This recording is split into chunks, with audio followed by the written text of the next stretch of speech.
Learn to be super successful. Subscribe to my channel, Meathead. And I probably had 100 suits. I'm 24 years old. I probably had 200 pairs of shoes. I had 10, 11 cars. 2 chauffeurs. So I've been living large a long time. I don't know. When I walk by my cars, when Dan and I were walking by the cars, I know people look at them, but I don't see anything there. I mean, it's this big secret, but Sally wants to buy me a Bugatti. Is that expensive? $3 million. Yeah, she wants to buy me a Bugatti for my next birthday. I need that like I need a fucking AIDS, you know? She's going to drive it, not me. There's no secret, is it, Sally? You know? But I got rid of I have Cobra. I got rid of 10, 12 cars. I gave our youngest son, the Cobra. I mean, he's living large when he drives that car in Ohio. I think he's got the only Cobra in Ohio. But I was smelling the leather, and Josh, to his credit, was smelling the leather. And but what about Josh? Questions about Josh. That's how short it should be, guys. You will. The more you talk, the higher the probability you're going to lose. I'll put it another way. The more words that you add to the template, the higher proportionate. For every 3 words times 10, you're going to not make it in that sale. Bill Gates and Elon Musk have one thing in common, a lot of things in common. Their diaries are divided into 5-minute increments. 5 minute a meeting. Most people can't say hello in 5 minutes. 5 minutes. You got 5 minutes. Hi, my name's so-and-so. This is the deal. The shorter, the better.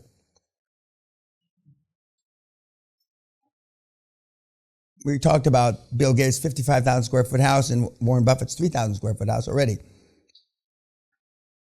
But I would continue to go out and smell the leather as Peter did. And excuse me, Dan, until you get to the point where it's not that you want this lifestyle change, it's that you demand it because you deserve it. When your mindset gets to that point, life changes. It flips. It flips. And because there's no reason, Bill Gates says you may have been born poor, but there's no excuse for dying poor other than it's your fault.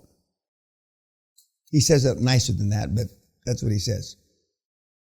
And it's true. Now, maybe a couple of you were born rich in here, I don't know. Certainly don't act it, but maybe you were. But, why not? Why not? And maybe whether I deserve it or not, I am. So I stopped worrying about that shit. Now, Dan, you had a question. Do you think that Buffett keeps that house? Because from what I see, at least, everything he does is very strategic, right? Every meeting he would have the Coca-Cola bottle here, everything. He's always promoting all the time. Because you mentioned it's a low self-esteem. Could it be a PR thing that he... It could be, but I hear, because, we share some of the same lawyers, is that it's not. And that he had daddy issues when he first started his first partnership. You know how we've all seen that chart. If he invested $10,000 in his first partnership back in '56, he got $400 jillion now. Well, his first partnership ended in failure. He had to disband it. And when he was trying to sell it, everybody would ask him, what does your dad think? Because his dad was a prominent investment guy. What does your dad think? What does your dad think? Is your dad's money in this deal? And the answer, well, my dad has no opinion on it. My dad's money's not in the deal. But he is strategic. But I remember 15 years ago in one of his big annual reports, he wrote 7-8 pages how you could not justify corporate jets. Okay, he used to fly commercial. And then all of a sudden he bought NetJet. And so so he figured out a way for a guy like him to fly commercial but 20 years ago he was still well known. But a lot of the guys, I don't blame them flying, private planes. And not that many people know me, but people still stop me, and if I was really well known like some of the guys, it's a pain in the ass. It's got to be a pain in the ass, But the security is the thing that bugs Sally and I. And when a plane's delayed, and Sally looks at me, is it time? And I know what she's going to say. It kills me to justify, buying something for 40, 50 million bucks. But now they got NetJets and stuff like that, and they've got, these partial things, which is, is relatively inexpensive. Now, to fly for 10 or 20 grand is relatively inexpensive rather than spend 50 million bucks on a plane, okay? I can justify that in my Mexican brain, my taco brain all day long. 10, 20 grand, fine. 50 million, that's another thing. But I don't blame them. And now there's crazies on planes. There's crazies. And, you may be a comic or this, that, and the other thing. Or you may be me that slags everybody off and, says nothing good about anybody. The good thing is it's harder to get a knife and a gun on a plane. So at least all I got to do is fight with them. And of course, now we're back from plastic forks again. It's been long enough where they got steel forks and steel knives, and you can do some damage with somebody, even with a dull knife. So back when there was plastic forks and knives, I like that better because, you had to really know how to use it to hurt somebody. Prison Chang style. Yes, exactly. There's problems with getting rich, and hopefully those of you that don't have any money, you'll get used to it. But as I said, when Peter's wife, to show the picture of Peter's wife, I've never, to this day, I could be corrected someday, I've never met a wife, a spouse, a significant other that's female that didn't like when the male got rich. Not one. Not yet. Maybe someday. And vice versa. When the gal had the money, I've seen some guys have ego problems with the woman getting rich. I'd be a lying bastard if I said any different. I know some guys, that are ostensibly stay-at-home dads. I don't know any happy stay-at-home dads.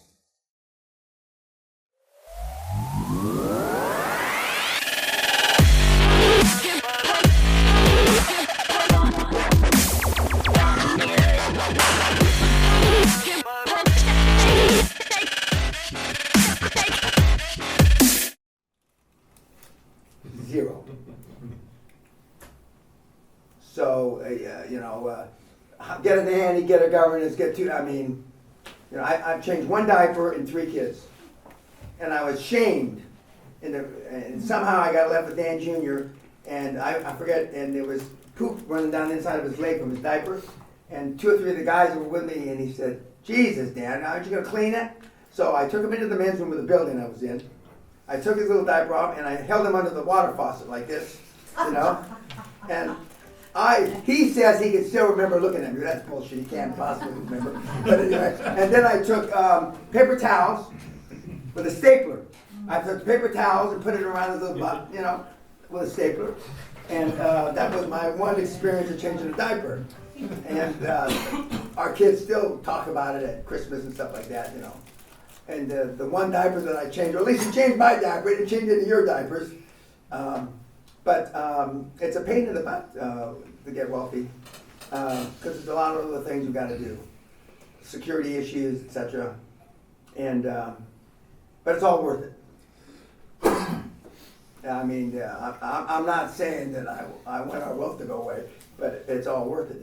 It's flat worth it. But some of the girls that are in here, and some of the girls that have gotten wealthy over the years, their husbands, significant others have had a challenge with it. A challenge with it. And normally the women that make money are more gracious about it than the guys. They're more gracious, they don't stick it in their face, or, you know what I'm talking about, you know. But the guys still aren't in love with it. They like the money, you know. They like the new house, the new cars, even planes, the country clubs. And when they're not traveling with their wife, they like that because they pretend it's theirs. And I know it's together, but the guy knows who made it. You know, the guy knows who made it. And so the gals have that extra burden, but gals can multitask and they're better at it. They're better at it. And the women normally don't flaunt it in the face of their significant other. Occasionally you get a bitch that does, but normally they don't. Normally they don't. And the stronger sex are gals, bar none. When push comes to shove and the bullets are flying, the shit hits the fan, gals are tougher. Gals are tougher. They just are. And I don't know, it's because, you know, they have kids or they're capable of, I don't know exactly what it is, but, and I don't really give a shit, but the gals are tougher. And gals can disassociate themselves. You know, they can block out certain aspects of their life, whereas guys have trouble doing that. I'm sure you men are the exception to that rule. Of course, all of you, you know, the rough and tough warriors that you are. But anything about Josh? Tonight we eat in the pavilion. Who's my 5:30? 6:30. Very good. Oh, 2 tons of fun. Coming your way, baby. Okay. How many steaks you gonna eat? Just one. Just maybe. Maybe. I'm still jealous that I couldn't gain enough weight to get 300 pounds, but we all have our axes to grind. Any questions about Josh? Tonight I didn't hand you any homework. Tonight it's the movie. Now I gave you, but those are things to read. They're not things to report on. Did you get your copy of what you needed? I didn't, not yet, no. Okay, we got to get it from Kim. But when you look at all the things that are available and their EBITDAs, don't tell me you can't find some shit to buy, because you can. And that's a spreadsheet. That's a spreadsheeter's wet dream there. And the great thing about the difference in the last 5 or 10 years in QLA is Google's there, and the internet, and there's virtually any amount of information is available online, and you don't have to do as much legwork. Although Bruce, the Whipple, says that's the opposite of that. That's why a lot of the kids aren't as successful, is because they're not doing the shoe leather. They're not doing it the hard way. And shoe leather meaning everybody used to be face to face. You would never, ever, ever have boards without meeting face to face. And now kids actually buy companies without ever seeing them. I said that yesterday or the day before, which I just don't get that. So they send you a virtual movie of the property. Who gives a shit? Or they send you employee interviews on the internet. Who gives a shit? I mean, they send you all that. That's not the same thing as looking at the receptionist in the eyeball and asking her what's the story here. But some of the kids, and they've gotten away with it. And there's no real there's no billionaires doing that I'm aware of. Okay, any questions? Okay, we'll see you 7 o'clock. I'll see you at 5:30 in my office.